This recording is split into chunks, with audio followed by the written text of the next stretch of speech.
ஆசியாவிலேயே highest paid actor super star Rajinikanth என்று கொண்டாடும் கூகுள் நிறுவனம். வாங்க வீடியோக்குள்ள போலாம். வீடியோக்குள்ள போக முடியாதா நம்ம சேனலை சப்ஸ்கிரைப் பண்ணலாம். உடனடியா சப்ஸ்கிரைப் பண்ணீங்க.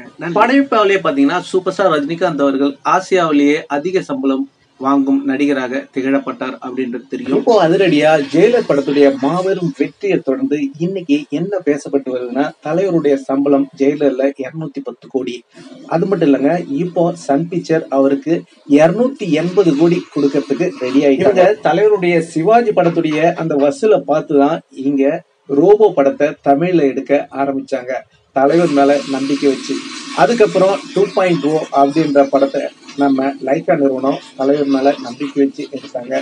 மாபெரும் வெற்றி அடைஞ்சது, இண்டஸ்ட்ரியல் ஹிட் அப்படின்றது எல்லாரும். இன்னைக்கு கூகுள்ல பாத்தீங்கன்னா தலைவர் சூப்பர் ஸ்டார் ரஜினிகாந்த், அதாவது ஆசியா ஹையஸ்ட் பெய்டு ஆக்டர் அப்படின்னு போயிட்டு கூகுள்ல போயிட்டு இது போல டைப் பண்ணுங்க.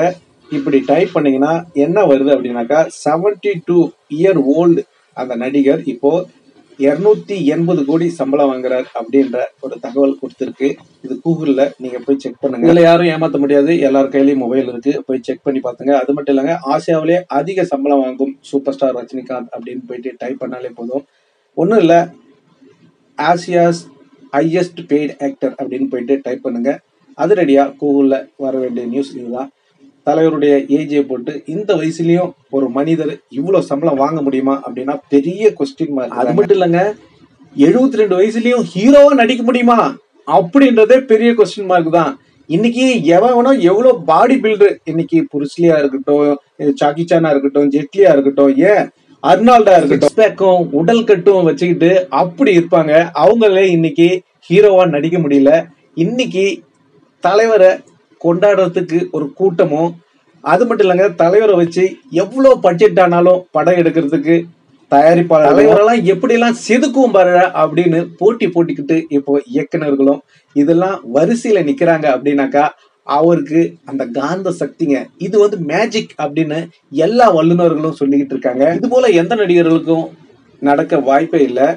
ஒரு நடிகர் நேரடியா சொல்றேன், விஜய் அவர்கள் வந்து ஒரு தெலுங்கு தயாரிப்பாளர்கிட்ட போயிட்டு நேரடியாவே அவருக்கெல்லாம் 250 கோடி கொடுக்குறாங்க, எனக்கு ஒரு 200 கோடி கொடுங்க அப்படின்னு கேட்டு, அதுக்கு அவர் சொன்ன பதில், உனக்கு தெலுங்குல மார்க்கெட்டே 20 கோடிக்கு மேல தாண்டாது, இதுல வச்சு உனக்கு 200 கோடி கொடுத்து நான் என்ன நாக்கு வலிக்கிறதா அப்படின்னு சொல்லிட்டு கரெக்டா ஒரு பாயிண்டா பிடிச்சி போட்டிருக்காரு. அது தெரிச்சு ஓடினவர் தான் விஜய். எங்க ஓடினாருன்னு தெரியும் உங்களுக்கு. எது எப்படியோ சூப்பர் ஸ்டார் ரஜினிகாந்தா இருக்கட்டும், பிரபாஸா இருக்கட்டும், இவங்களாம் வந்து பேன் இண்டியா லெவல்ல, பேன் வேர்ல்டு லெவல்ல இவங்க கலெக்ஷனை கொடுக்குறவங்க. அப்ப அவங்களுக்கு கொடுக்கறதுல பிரச்சனை கிடையாது. இவருக்கு கொடுத்து என்ன, நாக்கு வலிச்சுக்கிட்டு அவன் நடுத்தல தான் நிப்பான். இப்ப அதுதான் நடந்துட்டு. ஓகே நண்பர்களே, நீங்க சொல்லுங்க, சூப்பர் ஸ்டார் ரஜினிகாந்த் அவர்களை கூகுள் நிறுவனம் கொண்டாடி இருக்கு. ஆசியாவின் highest paid actor super star Rajinikanth அப்படின்னு தெரிவிக்க விட்டுருக்காங்க. இதை பத்தி நீங்க என்ன நினைக்கிறீங்க? உங்களுடைய கருத்துக்களை கமெண்ட்ல சொல்லுங்க. இந்த தகவல் உங்களுக்கு பிடிச்சிருந்தா லைக் பண்ணுங்க, ஷேர் பண்ணுங்க, கமெண்ட் பண்ணுங்க, முக்கியமா சப்ஸ்கிரைப் பண்ணுங்க. சப்ஸ்கிரைப் பண்ணக்குள்ள பக்கத்துல ஒரு பெல் பட்டன் வரும், அதை கிளிக் பண்ணீங்கன்னா 3 ஆப்ஷன் காட்டும். ஃபர்ஸ்ட் ஆப்ஷன் ஆல் என்றதை செலக்ட் பண்ணீங்க. நன்றி, வணக்கம், ஜெய் ஹிந்த்.